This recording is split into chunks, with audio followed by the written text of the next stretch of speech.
السلام علیکم ورحمۃ اللہ وبرکاتہ۔ بسم اللہ الرحمن الرحیم۔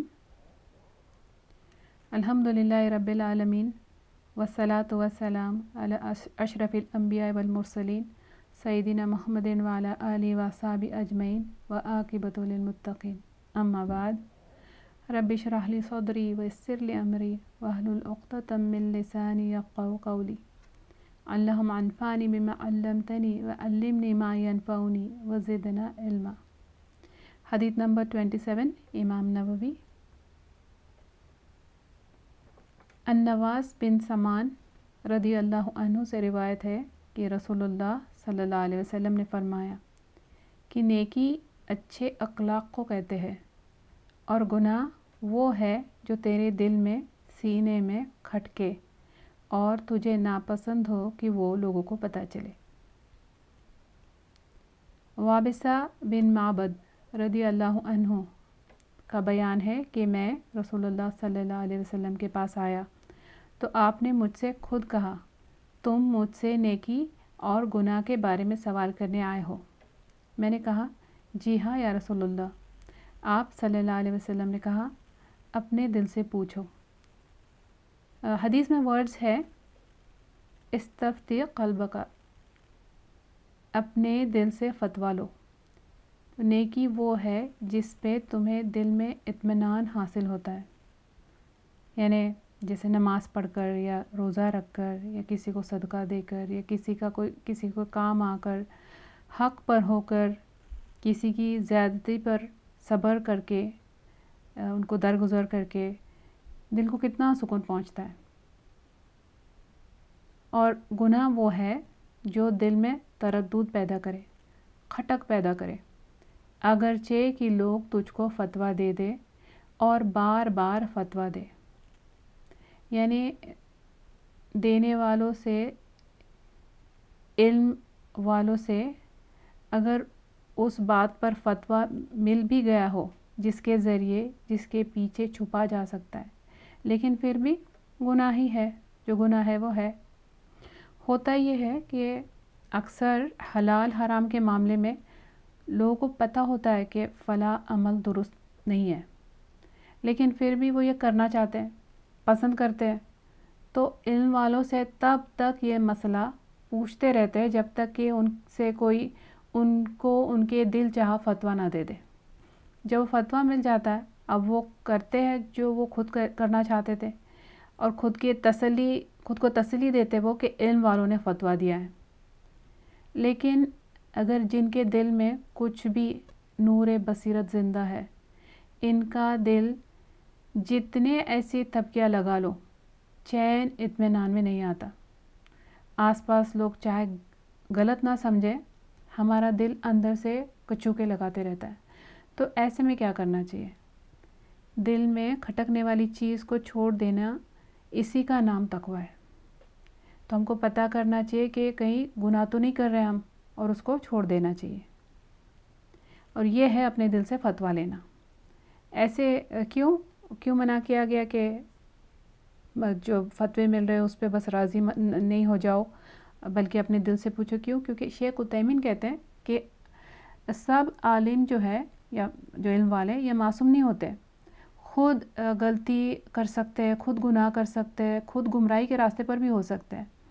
جس نے جیسے چاہا ویسے فتویٰ بھی دے دیتے ہیں، اور وہ کہتے اس لیے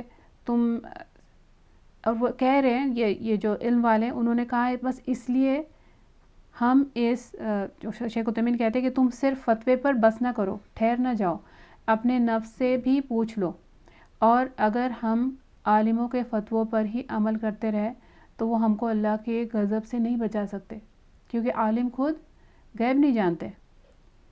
تو وہ کہتے ہیں کہ آج وہ زمانہ ہے کہ فتوے بھی بہت زیادہ ہے اور فتوے دینے والے بھی بہت زیادہ ہیں۔ پہلے پختہ علم والے بھی فتویٰ دینے سے پرہیز کرتے تھے، آج کل لوگ فتوے کی دکان لگاتے ہیں۔ اس لیے اسکالرز کہتے ہیں کہ یہ نہ کہے کہ فلاں شیخ نے یہ فتویٰ دیا ہے، یہ اس کی ذمہ داری ہے۔ آپ کی ذمہ داری آپ کی ہے، آپ اللہ سے ڈرے، خاص کر کے اس زمانے میں جب اللہ کا ڈر بہت ہی کم ہو گیا ہے، اور اس وجہ سے علم کی کمی کے باوجود لوگ دھڑیلے سے فتوے دیتے ہیں۔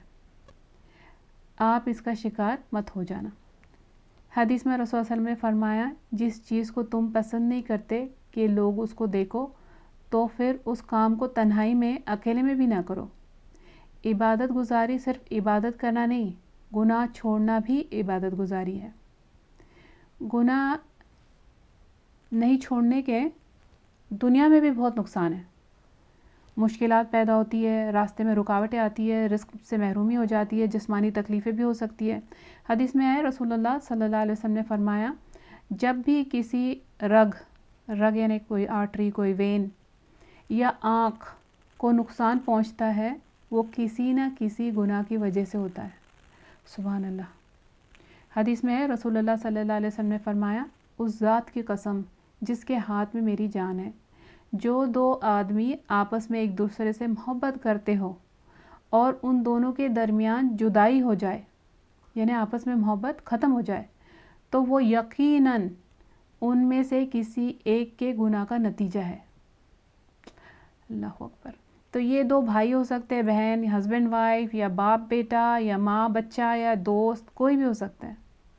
اور اکثر ایسے گناہ جن کو ہم چھوٹے معمولی سمجھتے ہیں، یہ چھوٹے چھوٹے گناہ مل کر بڑے ہو جاتے ہیں، جس کا ایسا اثر ہم دیکھتے ہیں۔ پھر اسکالرز نے اس کی اگزامپل ایسی دی ہے کہ اگر یعنی چھوٹے چھوٹے گناہوں کی اگزامپل کہ اگر روز ایک چھوٹا سا پتھر لا کر آپ ایک روم میں ڈالتے رہو تو سال بھر بعد پتھر کا ڈھیر لگا ہوگا، پھر سالوں سال بعد کیا ہوگا؟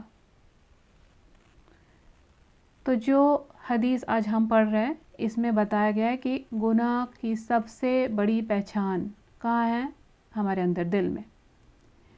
ایک کام جو ایک شخص کے لیے ٹھیک ہو وہ ضروری نہیں کہ ہر ایک کے لیے بھی ٹھیک ہو۔ ایسے میں ہر ایک کو اپنے دل کا جائزہ لے لینا چاہیے۔ مثال کے طور پہ جیسے نفل نماز پڑھنا نیکی ہے، پر گھر میں اگر بچوں کو بھوک لگی ہے یا بچوں کو ان کو بھوکا بٹھا کر ویٹ کرواتے رہنا، اب کیا ہوا؟ یہ نیکی کا کیا ہوا؟ اب ویسے صدقہ دینا نیکی ہے، پر غلط جگہ پہ دے دینا، یہ خیال نہیں کرنا کہ صحیح ہے غلط جگہ پہ صدقہ دے دینا، تو یہ اب کیا ہوا صدقہ والی نیکی کا؟ یا اپنے بچوں کا حق مار کر صدقہ کر دینا سارا مال، یا پھر کسی کی مدد کرنا نیکی ہے، صحیح ہے، لیکن سمجھو کہ ان کی مدد کرنے کے لیے گاڑی کو راستے میں روک دیا ہم نے اور دوسروں کے لیے رکاوٹ بن گئے وہ گاڑی بیچ میں رکانے کی وجہ سے، اور کر رہے دوسروں کی مدد، اب اس نیکی کا کیا ہوا؟ اب ان سب کا ڈفرنس کہاں سے پتہ چلے گا؟ اپنے دل سے، مطلب اپنے ضمیر سے۔ ایمانداری اور سچائی کے ساتھ پوچھے اپنے ضمیر سے، ضمیر بتا دے گا۔ تو اس حدیث میں نیکی اور گناہ کو تولنے ماپنے کا پیمانہ بتایا گیا ہے، اور پتہ چلا اچھے اخلاق کے بڑی فضیلت ہے۔ تو خلوق ہے کیا؟ خلوق وہ اچھائی جو انسان کی عادت بن جائے، اس کو خلوق کہتے ہیں۔ اس کا اپنے اندر سے اچھا ہونا، ہمیشگی کے ساتھ اچھا ایٹیٹیوڈ رہنا، بس صرف اوپر سے اچھائی کا کوئی کھول نہیں چڑھایا ہوا ہے، ایمان اور نیت کے ساتھ، اور ایسے اخلاق کو سراسر نیکی کہا گیا ہے، کیونکہ اچھے اخلاق میں وہ تمام فضائل اور اچھی باتیں ہیں جس کا حکم قرآن ہم کو دیتا ہے۔ اس کی بہترین مثال رسول اللہ صلی اللہ علیہ وسلم کا اللہ کے ساتھ کا معاملہ اور اپنے صحابہ اکرام کے ساتھ کا معاملہ ہے، اور ایسی نیکی کرنے والے کا ضمیر مطمئن اور دل پرسکون ہوتا ہے۔ تو اگر نیک بننا ہے تو بس پھر کیا کرے؟ اچھے اخلاق اپنانا ہوں گے۔ اللہ سبحانہ وتعالیٰ ہم کو ایکسلنٹ اخلاق والا بنائے۔ اب گنہگار لوگوں کو دیکھو، وہ بہت پریشان، تنگ، بے چین، بے اطمینان رہتے ہیں، کسی پل چین نہیں رہتا ان کو۔ اور رسول اللہ صلی اللہ علیہ وسلم نے فرمایا کہ یہ ایمان کی نشانی ہے کہ بندہ خوف رکھتا ہے کہ لوگ اس کے عیوب، اس کے عیب جان نہ لے۔ گناہ کرتے ہوئے بھی یہ خوف دل میں آنا کہ کہیں کوئی لوگ دیکھ نہ لے، یہ ایمان کی علامت ہے۔ یہ کیسے؟ کیونکہ یہ خوف اٹسیلف نشانی ہے کہ اس کو پتہ ہے کہ یہ کام صحیح نہیں ہے، اور وہ لوگوں کی نظر میں بھی اچھا بنا رہنا چاہتا ہے، تو یہ اچھی بات ہے۔ اور فاسق فاجر کو کوئی فرق نہیں پڑتا کہ کوئی کیا سمجھتا ہے، اور گناہ کرتے کرتے وہ اتنے آگے نکل جاتا ہے کہ بڑے سے بڑے گناہ وہ ڈھٹائی کے ساتھ سب کے سامنے کرنے سے نہیں رکتا، اور کچھ تو اس برائی پر اوپر سے اور فخر بھی کرتے ہیں کہ کیا بات ہے، ہم نے تو یہ تو بڑی چھوٹی سی بات ہے، ہم نے تو ہمارے زمانے میں ایسی ایسی چیزیں کی ہے، اور وہ سب گناہ کیے ہوئے ہوتے ہیں، گناہوں کی شیخی بگاڑ رہے ہوتے ہیں، اعوذ باللہ۔ تو اللہ کا بندوں کے دل ہی میں نا اس طرح پیمانہ رکھ دینا اللہ کا کیسا زبردست فضل ہے، سبحان اللہ، الحمدللہ۔ قرآن میں سورہ شمس، اس میں آیہ نمبر 7 سے 10 تک اللہ سبحانہ وتعالیٰ فرماتے ہیں، اعوذ باللہ من الشیطان الرجیم، وَنَفْسٍ وَمَا سَوَّاهَا فَأَلْهَمَهَا فُجُورَهَا وَتَقْوَاهَا قَدْ أَفْلَحَ مَنْ زَكَّاهَا وَقَدْ خَابَ مَنْ دَسَّاهَا۔ اور قسم ہے انسان کے نفس کی اور اس کی جس نے اس نفس کو صحیح ٹھیک بنایا، اور اس کی برائی اور اس کی نیکی کا فرق اسے ہی عطا کر دیا۔ یقیناً فلاح پا گیا وہ جس نے اپنی نفس کو برائی سے پاک کیا، اور یقیناً خسارے میں رہ گیا وہ جس نے اپنی نفس کو خاک میں دبا دیا۔ اعوذ باللہ۔ قرآن میں سورہ انفال آیہ 29، اعوذ باللہ من الشیطان الرجیم، ان تتقوا اللہ یجعل لکم فرقانا۔ فرقان کیا ہے؟ نیکی اور برائی، نقصان اور فائدہ، خیر اور شر کا فرق کرنے کی قابلیت کو فرقان کہا گیا۔ فرمایا میننگ آیت کا، اگر تم اللہ سے ڈرو گے تو اللہ تمہیں تمیز کرنے کی توفیق دے دے گا، شر اور خیر کے بیچ کی، نیکی اور برائی کے بیچ کی تمیز۔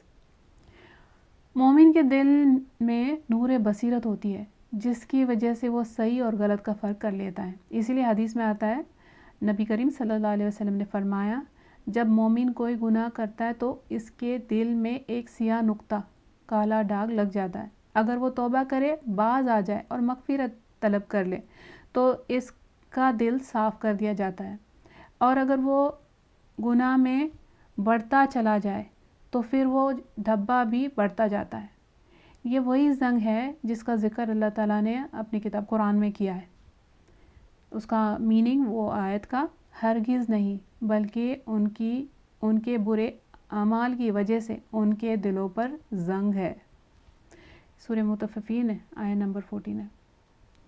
اگر ہم نے اپنے پیمانے کو، دل کی حالت کو گناہوں سے اس حد تک بگاڑ دیا ہے تو ان کو اب یہ کھٹک نہیں محسوس ہوتی، بلکہ کچھ کو تو گناہ پر مزہ آنے لگ جاتا ہے۔ ایسوں کا دل کیسے ملامت کرے گا؟ تو گناہ کرتے کرتے دل زنگ آلود ہو جاتا ہے، شریعت سے ہٹ جاتے ہیں۔ اسی لیے دیکھو کہ جو لوگ اکثر جو بدعت میں لگے ہوئے ہوتے ہیں نا، بدعت کرنے والے جو لوگ ہوتے ہیں، یہ بغیر دل میں کھٹک محسوس کیے غلط کرتے چلے جاتے ہیں۔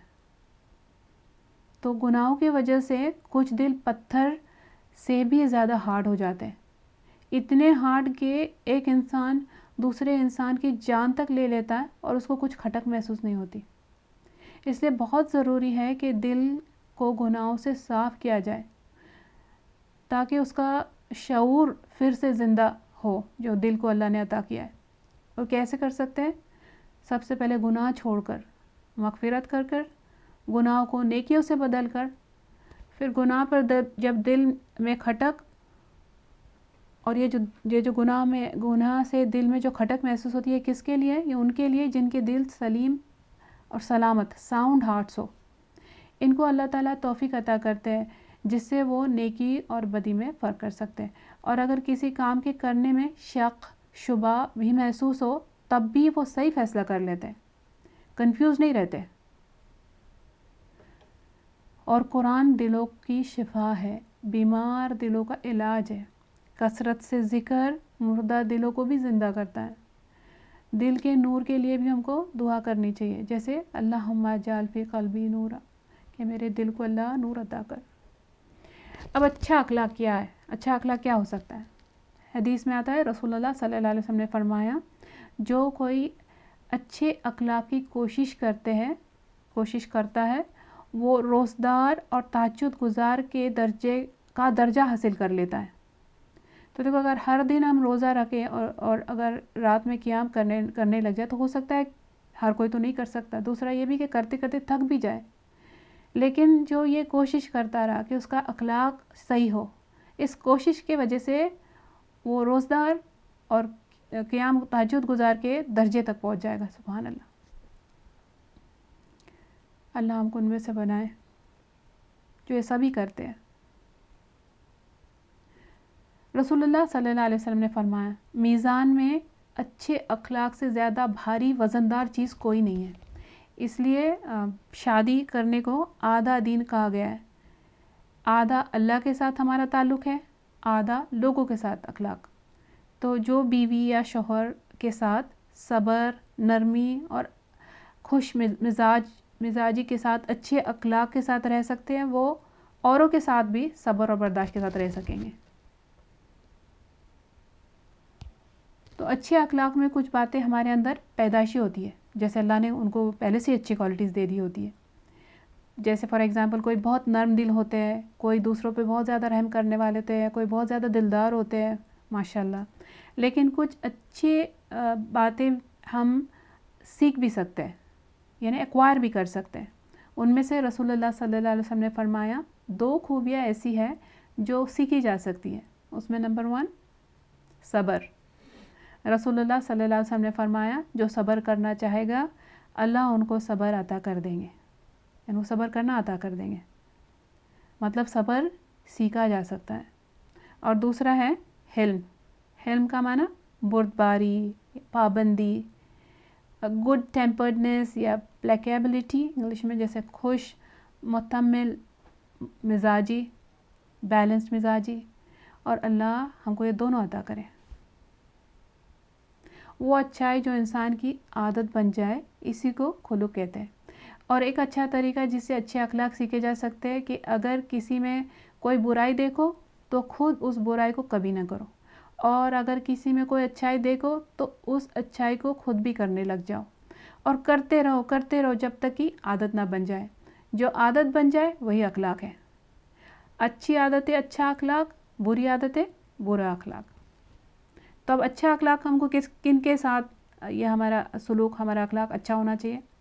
اس میں کیٹیگریز ہے. سب سے پہلے اللہ سبحانہ تعالیٰ کے ساتھ, کہ اللہ کے ساتھ اچھا اخلاق. تو یہ کیسے کرتے ہیں ہم؟ بہت کامنلی ہم نے سنا ہوگا نا کہ فلاں بندہ جو ہے یہ نماز نہیں پڑھتا پر اس کا اخلاق بہت اچھا ہے, اس کا نیچر بہت اچھا ہے, اس کو ہماری کامن لینگویج میں کہتے ہیں. تو جس کا اللہ کے ساتھ اخلاق اچھا نہیں, اس کا لوگوں کے ساتھ اچھا اخلاق کا, اس کا لوگوں کے ساتھ اچھے اخلاق کا کوئی وزن نہیں. پھر جو بھی شریعت ہم مانتے ہیں کہ اللہ کے طرف سے ہے, جو ہم کو شریعت میں عطا کیا گیا, وہ ہم مانتے کہ اللہ کی جو ہم مانتے کہ وہ اللہ کی طرف سے ہے, تو وہ خوشی کے ساتھ, رضا کے ساتھ, دل میں بغیر تنگی کے, کھلے دل کے ساتھ ہم اس پہ عمل کر لیں. یہ ہے اچھا اخلاق اللہ کے ساتھ. یہ نہیں ہو کہ ہم سوچے, آرگیو کرے کہ فجر لیٹس سے 10 بجے ہوتی تو صحیح ہوتا, نیند خراب کر کے کیوں نماز کا حکم ہے, یا روزوں سے طبیعت خراب ہو جاتی ہے, کمزوری فیل ہوتی ہے تو 30 روزے کیوں ہے, 20 اور 10 کیوں نہیں ہیں.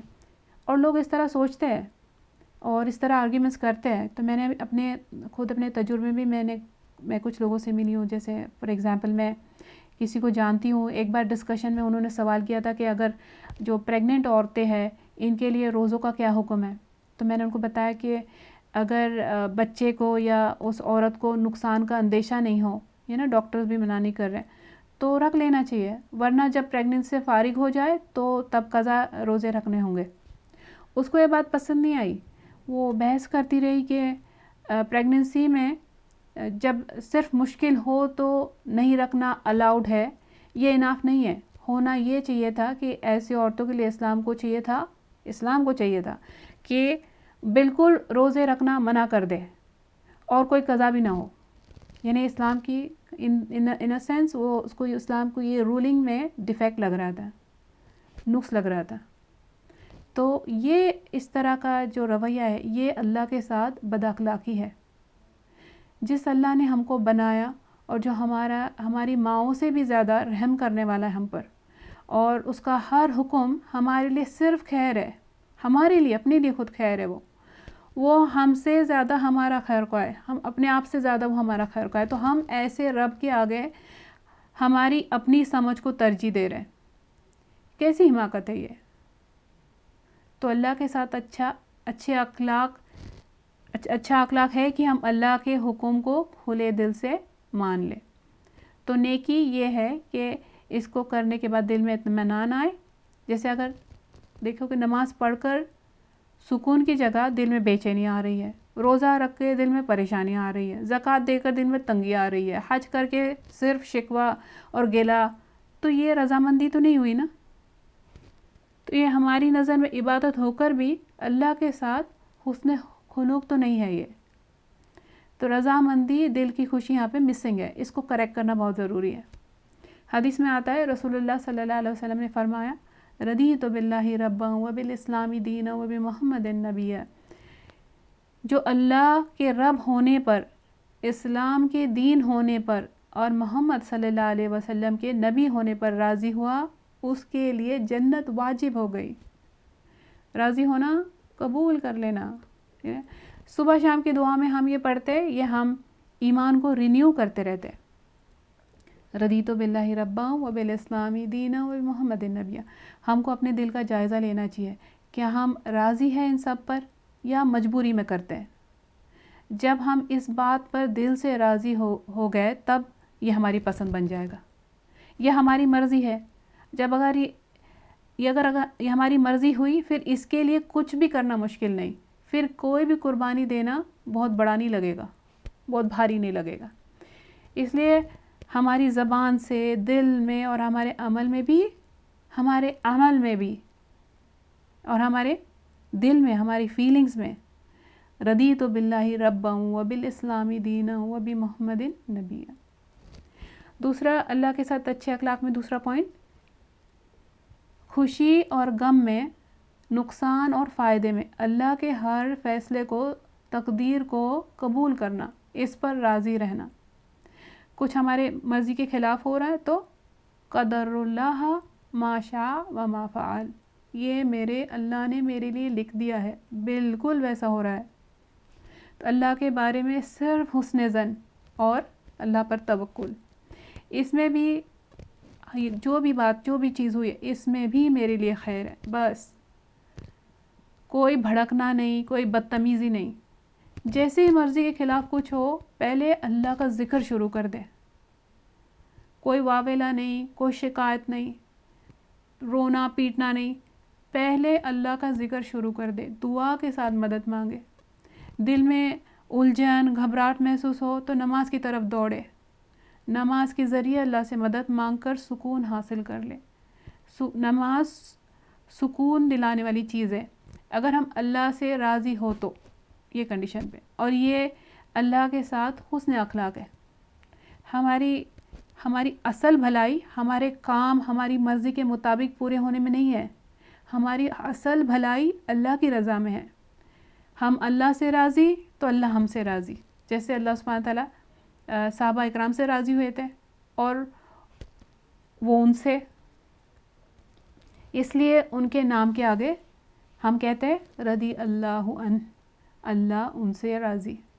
دیکھو اگزامپل دیکھتے ہیں ہم حاجرہ علیہ السلام کی، اللہ کے فیصلے سے وہ راضی ہوئی، ان کو ان کے بہت ہی چھوٹے بچے کے ساتھ صحرا میں چھوڑ دیا گیا۔ انہوں نے کیا کہا؟ اگر یہ اللہ کا فیصلہ ہے تو اللہ ہم کو ضائع ہونے نہیں دے گا۔ دیکھو توکل، حسن ظن اور قبولیت۔ اور کیا ہوا پھر؟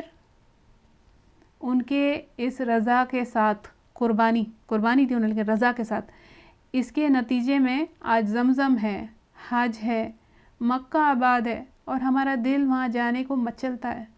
ان کی اس مشکل آزمائش کو حسن اخلاق کے ساتھ قبول کر لینا، ایکسیپٹ کر لینے کی وجہ سے اس کی خیر کہاں تک اس کی خیر پہنچی ہے اور آج تک باقی ہے۔ اللہ ہم کو بھی راضی رہنا عطا کر دے، اللہ ہم سب سے راضی ہو جائے۔ دوسرا، بندوں کے ساتھ اچھا اخلاق، اللہ کے بعد بندوں کے ساتھ اچھا اخلاق، ان میں سب سے امپورٹنٹ بات کیا ہے؟ یعنی بندوں کے ساتھ اچھے اخلاق میں سب سے امپورٹنٹ کیا چیز ہوتی ہے، کون سی کیریکٹرسٹک ہوتی ہے؟ امام احمد بن حنبل سے پوچھا گیا کہ کیا یہ بات سچ ہے کہ اچھے اخلاق کے 10 میں سے 9 حصے لوگوں کے خامیوں کو نظر انداز کرنا ہے؟ انہوں نے کہا نہیں، بلکہ 10 میں سے 10 حصہ یہی ہے۔ سبحان اللہ۔ تو لوگوں کے ساتھ اخلاق میں دوسری امپورٹنٹ بات ہے کہ نہ صرف ان کے ساتھ صبر رکھنا بلکہ ان کو معاف بھی کرنا، اور یہ آسان نہیں ہوتا، خاص کر کے جو کوئی بہت قریب کے کسی نے دکھ پہنچایا ہو نا، ان کو معاف کرنا آسان نہیں ہوتا، لیکن صرف اچھے اخلاق والے ہی یہ کر سکتے ہیں۔ اور اس میں تیسری پوائنٹ، لوگوں کی مدد کرنا، ان کے کام آنا، یہ بہت بڑی نیکی ہے۔ رسول اللہ صلی اللہ علیہ وسلم نے فرمایا، اگر میں کسی مسلمان بھائی کے ساتھ اس کی ضرورت پوری کرنے کے لیے چلوں تو یہ مجھے اس مسجد یعنی مسجد نبوی میں 1 مہینے اعتکاف میں بیٹھنے سے زیادہ محبوب ہے۔ اس کا اجر اتنا زیادہ ہے اس وجہ سے۔ اچھے اخلاق میں ان کے ساتھ بھی اچھا اخلاق سے پیش آنا جو ہمارے ساتھ چاہے دشمنی رکھتے ہو، کیونکہ یہ جو دشمنی رکھتے ہیں لوگ، یہ چاہتے کہ ہم ان کے ساتھ بد اخلاقی کریں تاکہ یہ جو ہمارے ساتھ برائی کر رہے ہیں اس کو وہ جسٹیفائی کر سکے، ان کو اپنی برائی کے لیے جواز ملے، بہانہ مل جائے۔ ان کی بد اخلاقی کا جواب اچھے اخلاق سے دینا ہے۔ ایسے کرنے سے اللہ سبحانہ تعالیٰ قرآن میں فرماتے ہیں، جس کا مفہوم کہ بدترین دشمن بہترین دوست بن جائے گا۔ ویسے بھی جو کام ہم اللہ کے لیے کرتے ہیں نا، نیت کے ساتھ کرتے ہیں، وہ وقتی نہیں ہوتا، وہ صرف فیوریبل کنڈیشنز یا پسندیدہ لوگوں کے لیے نہیں کرنا ہوتا ہے۔ ویسے بھی حسن اخلاق بائی ڈیفینیشن جو وہ یہ ہے کہ جو تم سے اچھا برتاؤ نہیں کرتے ان سے بھی اچھا برتاؤ کرنے کا نام ہے، ورنہ اچھوں کے ساتھ اچھا کرنا یہ بڑی بات نہیں ہے۔ اور جیسے امام مالک نے کہا تھا، صرف وہ کام ہی باقی رہتا ہے جو اللہ کے لیے کیا جاتا ہے، اس میں جو بھی کام ہو، یہ ہماری اچھی عادت ہو، اچھے اخلاق ہو، یہ اللہ ہی کے لیے ہم کو کرنا ہے، بس انہی کو اللہ باقی رکھیں گے، یہاں بھی اور ہمارے اعمال نامے میں بھی۔ تو صرف فارمل عبادت ہی نیکی نہیں ہے، بلکہ یہ بھی نیکی ہے کہ لوگوں کی تکلیف برداشت کرنا، لوگوں کو اپنی تکلیف سے بچانا، ہنس مکھ چہرے کے ساتھ لوگوں سے ملنا، جیب میں صدقے کے پیسے چاہے نہ ہو تو اپنے بھائی کو دیکھ کر مسکرا کر صدقہ دینا، مسکراہٹ صدقہ ہے۔ ماں باپ کے ساتھ سب سے امپورٹنٹ جو لوگوں کے ساتھ اچھے اخلاق میں ویری امپورٹنٹ پوائنٹ، ماں باپ کے ساتھ حسن اخلاق، وہ کیا ہے؟ ان پر صرف مال ہی نہیں خرچ کرنا کہ ان کی دیکھ بھال کے لیے نوکر رکھے ہے، فوج لگا دی ہے، دوائیاں، ڈاکٹرز ایکسیٹرا، بلکہ ماں باپ کے لیے اپنے بدن اور وقت بھی خرچ کرنا، ان کو اہمیت دینا، ان کے ساتھ وقت گزارنا، ان کے پاس بیٹھنا، اپنے ہاتھوں سے ان کے لیے کچھ کرنا، ان کے دوستوں سے ان کو جو لوگ پسند ہیں ان سے بھی ان کے خاطر، ماں باپ کے خاطر اچھا رویہ رکھنا، یہ بھی حسن اخلاق میں آتا ہے۔ یہ ہے لوگوں کے ساتھ کرنے والے نیکی میں بہت ہی وزندار نیکی۔ اللہ ہم کو اس کی توفیق عطا کرے۔ حدیث میں ہے، ہر نیکی جو تم امیر یا فقیر کے ساتھ کرو صدقہ ہے۔ نیکی کے بڑے فائدے ہیں۔ نیکی عمر میں اضافے کا سبب ہے، خصوصاً والدین کے ساتھ، پھر رشتہ داروں کے ساتھ عمر میں اضافے کا سبب ہے۔ حدیث میں آتا ہے، جس نیکی کا بہت جلد اجر مل جاتا ہے وہ صلہ رحمی ہے، رشتہ داری نبھانا۔ تو اس میں بھی صرف اچھوں کے ساتھ اچھا نہیں بلکہ توڑنے والوں کے ساتھ جوڑنا۔ دیکھا جاتا ہے کہ کچھ گھرانوں میں لوگ فاجر، فاسق یعنی گنہگار ہوتے ہیں، لیکن وہ صلہ رحمی کرتے ہیں تو ان کے مال بڑھا دیا جاتا ہے، برکتیں ہو جاتی ہے، ان کے اچھے اخلاق کی وجہ سے دنیا میں ان کے لیے وسعت ہو جاتی ہے، اور اللہ تعالیٰ ان کو جنت کی طرف رہنمائی بھی کر سکتے ہیں۔ اس کا یہ بھی فائدہ ہو سکتا ہے۔ سبحان اللہ، تو یہ تو ان گنت فائدے ہوئے اس کے۔ تو اب یہ کہاں سے سیکھا جا سکتا ہے کہ اچھے اخلاق کہاں سے سیکھے؟ کیونکہ ہر کوئی اپنے کلچر، اپنی عادتوں، اپنے کلچر کی عادتوں، اپنے ٹریڈیشنز کو وہ صحیح سمجھتے ہیں، وہ اچھا سمجھتے ہیں. تو ہم کو کہاں سے پتہ چلے گا کہ حقیقت میں صحیح معنی میں اچھا اخلاق کیا ہے؟ کیونکہ جیسے ویسٹرن کلچر ہے جس میں آنکھوں میں آنکھ ڈال کر بات کرنا، اس کو وہ ادب سمجھتے ہیں، اس کو رسپیکٹ سمجھتے ہیں. اور ہمارے کلچر میں آنکھ نیچے جھکانا، کہ نیچے رکھ کر، نیچے جھکا کر بات کرنے کو ہم اس کو رسپیکٹ سمجھتے ہیں. تو یہ ڈفرینس ہوتا ہے. اس وجہ سے ہم کو دیکھنا ہے کہ کہاں سے پتہ چلے گا کہ حقیقت میں اچھا اخلاق کیا ہے. تو سب سے نمبر 1 سورس ہے قرآن اور سنت سے. تو اچھے اخلاق، دوسرا جو نمبر ہے وہ اچھے اخلاق والوں کے ساتھ اٹھنا بیٹھنا، اچھے اخلاق، ان کا ساتھ، ان کی کمپنی. تو امام بخاری نے کہا کہ میں نے جب تلاش کی صحیح علم والوں کی تو بہت کم لوگوں کو پایا، صحیح علم والے بہت کم تھے. اور جب میں نے اچھے اخلاق والوں کو ڈھونڈا وہ سب گزر چکے تھے. سبحان اللہ. مطلب یہ کہ علم والے کم ہیں لیکن اچھے اخلاق والے اور بھی کم ہیں. اور پھر یہ بھی کہ ہر علم والا اچھے اخلاق والا نہیں ہوتا. تو ہر علم والے سے، ہر اچھا اخلاق علم والوں سے نہیں سیکھا جاتا. تو اور ہر اچھائی ایک پرسن میں نہیں ہوتی ہے اور ایک کیٹیگری میں نہیں ہوتی ہے. اس لیے جس کسی میں جو کچھ اچھا دیکھے تو ہم کو اپنا لینا چاہیے. بد اخلاقی کا برا انجام سے خود کو آگاہ کرنا، یہ بھی کیا ہے جو ہم کو اچھا اخلاق سکھانے میں، اچھا اخلاق کرنے میں جو مدد دینے والی چیز میں سے ایک ہے. اس کا انجام ہے علم حاصل کرنا کہ بد اخلاقی کے کیا کیا برے انجام ہوتے ہیں. دنیا میں ہی اور آخرت میں بھی اس کے برے انجام ہیں. بد اخلاقی رشتے، دوستیاں، بھروسہ توڑ دیتی ہے، بدگمانی پھیلاتی ہے، برکتیں اٹھ جاتی ہے. یہ تو جیسے کہ چھوٹے سے نقصانات ہیں. اور پھر اور کیا طریقہ ہے اس میں اچھے اخلاق ہمارے اندر لانے کی کوشش میں؟ دعا کرنا. اور یہ دعاؤں کے ساتھ یہ حدیث جو 27 الحمدللہ ہم یہاں پہ کمپلیٹ ہو جائے گی. رسول اللہ صلی اللہ علیہ وسلم حسن خلوق، اچھے اخلاق کے سب سے اعلیٰ مقام پر ہے نا، اور ہمارے لیے مثال ہے. اور یہ ان کی کوشش اور دعاؤں کے ذریعے اللہ کی مدد سے ہے ان کا ایسے اس مقام پہ ہونا. اس لیے ہم بھی پوری کوشش کریں اور اللہ سے مدد بھی مانگیں. تو چلو مانگتے ہیں. رسول اللہ صلی اللہ علیہ وسلم آئینے میں دیکھ کر دعا پڑھا کرتے تھے، اے اللہ تو نے میری شکل اچھی بنائی ہے، میرے اخلاق کو بھی اچھا بنا دے. اور دعا کرتے تھے اللہم انی، یہ ہم ہمارے پریزنس آف مائنڈ کے ساتھ، ہارٹ کی سنسیئرٹی سے دعا کرتے ہیں اپنے لیے.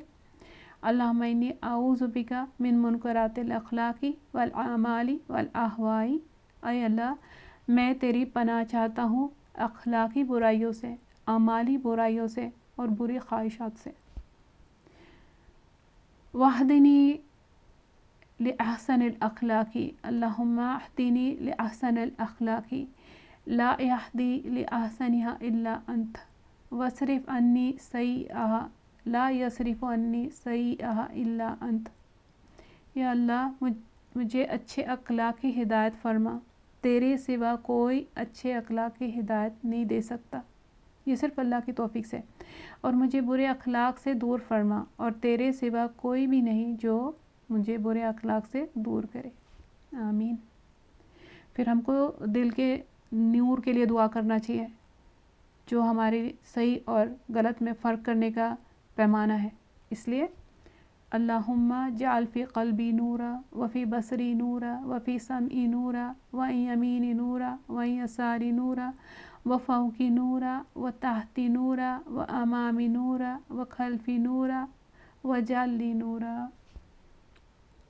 آمین. اے اللہ ہمارے دل میں نور پیدا کر، ہماری نظر میں نور پیدا کر، ہمارے کانوں میں نور پیدا کر، ہمارے دائیں طرف نور پیدا کر، ہماری بائیں طرف نور پیدا کر، ہمارے اوپر نور پیدا کر، ہمارے نیچے نور پیدا کر، ہمارے آگے نور پیدا کر، ہمارے پیچھے نور پیدا کر، اور ہم کو نور عطا فرما.